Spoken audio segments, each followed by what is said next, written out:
न दूध सुजोबन, है ददिसो अधिक उर ईठी।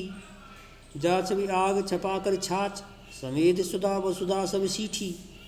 नैनन नेहे चवे कवि देव, बुझावत बैन वियोग अंगीठी। ऐसी रसीली अहीरी अहे, क्यों न लगे मनमोहन मीठी। प्रस्तुत पदावरण तत्कालीन कवि देव द्वारा रचित है। महाकवि अहीर स्त्रियों की विशेषताओं का वर्णन कर रहे हैं। अहीर स्त्रियों की विशेषताओं का वर्णन करते हुए कवि देव कहते हैं कि इन स्त्रियों का मन तो मक्खन की तरह कोमल और इनका यौवन दूध की तरह मधुर और पवित्र होता है।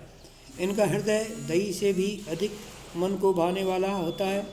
उन स्त्रियों का सौंदर्य इतना आकर्षक होता है कि उसके सामने चंद्रमा छाछ की तरह हीन और अमृत तथा इस धरती के समस्त पदार्थ निस्सार दिखते हैं। इनके नैनों में सदा प्रेम भाव चमकता रहता है और इनकी बातें इतनी मधुर होती हैं कि वियोगिनी की अंतराग्नि भी शीतल पड़ जाती है। ऐसी प्रेममयी अहीर स्त्रियां यदि श्री कृष्ण को प्रिय लगती हैं तो इसमें आश्चर्य की कोई बात नहीं है।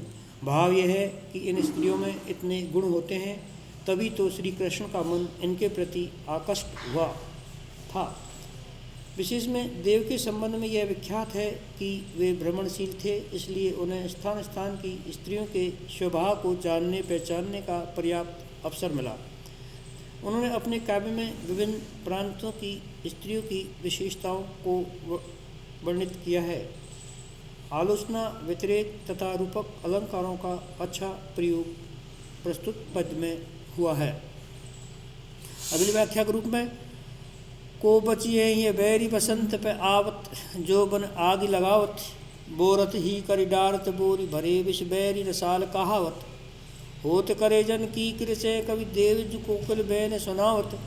वीर की सौ बलबीर, बिना उड़ जाएंगे प्राण अबीर उड़ावत। प्रस्तुत पदावटन में ऋतकालीन कवि देव द्वारा रचित है और बसंत ऋतु के आगमन पर बने मादक वातावरण के प्रभाव का यहाँ सुंदर वर्णन किया गया है। कवि देव बसंत ऋतु के आने पर बने मादक वातावरण के प्रभाव का वर्णन वियोगिनी गोपियों के माध्यम से कहते हैं कि कौन इस वैरी बसंत के आने के प्रभाव से बचा है। यह वैरी बसंत तो वन में आग लगाता हुआ आता है, अर्थात यह वैरी बसंत तो कामोद्दीन करता हुआ आता है। इसके आने से विराग्नि और प्रदीप्त हो जाती है।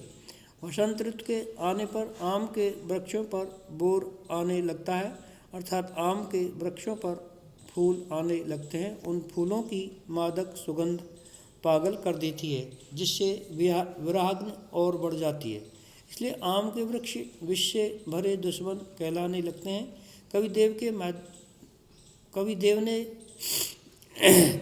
वियोगिनी गोपिका कहती है कि वसंत ऋतु के आने पर जब कोयल अपनी मधुर वाणी से कुछ शब्द बोलती है तो विरह के कारण कलेजे के टुकड़े टुकड़े हो जाते हैं।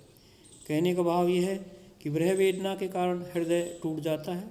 गोपी कहती है कि वीर यानी कि भाई की सौगंध, बिना श्री कृष्ण के ये मेरे प्राण उसी प्रकार उड़ जाएंगे जिस प्रकार होली के समय अबीर उड़ाया जाता है।